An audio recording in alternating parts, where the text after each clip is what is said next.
دکتر برو. میخوایم بررسی اثر مواد مختلف توی خون رو ما بررسی بکنیم امروز. اینجا ما چند تا ماده داریم، یکیش الکل، یکیش استیک اسیده، اون برام ما یه دونه آب مایع شوینده داریم و آب مقطر که حالا منتظریم به ترتیب اینا رو داخل این بشرامون و این لوله‌های آزمایشگاهیمون بریزیم و نتیجه‌شو بگیریم. آزمایشگاه مطلب مردم به روایت تصمیم. اول ورقه رو درست کنیم. قانون دکتر الان چیکار می‌کنی؟ الان فعلا داریم میریزی توش 2 میل الکل میریزیم.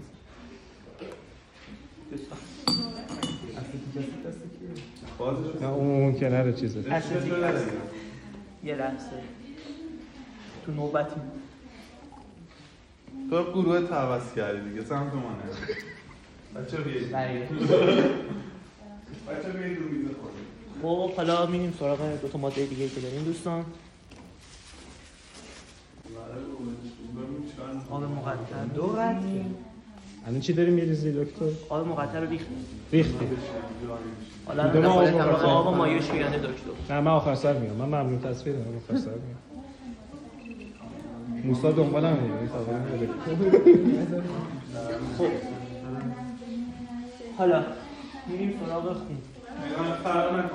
خون. میریم سراغ خون. خب دکتر داری خون رو میریزی؟ یه قطره. یک قطره. خون ریزی رو یه قطره ها. یک قطره مثلا داریم یه قطره میریزیم.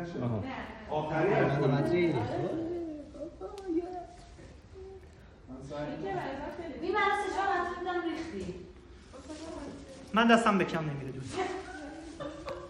و الان چیکار میکنی؟ اینا ما داریم الان مخلوطش میکسینگ. پاس دکتر شماره 2 مونه. دکتر بعد چیکار کنیم؟ اول میکشیم. چه خط صافی؟ بعد یه ذره کلوفتر. بعد دیگه پررنگش میکنیم. حالا بعد بذاریم ببینیم کدوم زودتر کم شفاف میشه. خیلی عالی. دکتر سومو داریم ما اینجا. من ممنون تصویرم پایترمو بگیر. این چه چیشه شفافه؟ ماده اینا صبر کنید. خب نه از کم رنگ ترین است بردار. این نامه اعمال شما. ببین میگیره. آره شفافه. این شفاف بوده اولی.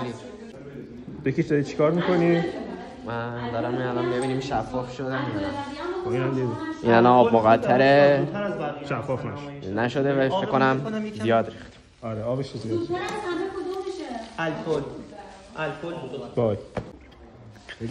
آلکول گرفتی؟ آره گرفتم. تو این آلکول ریختی؟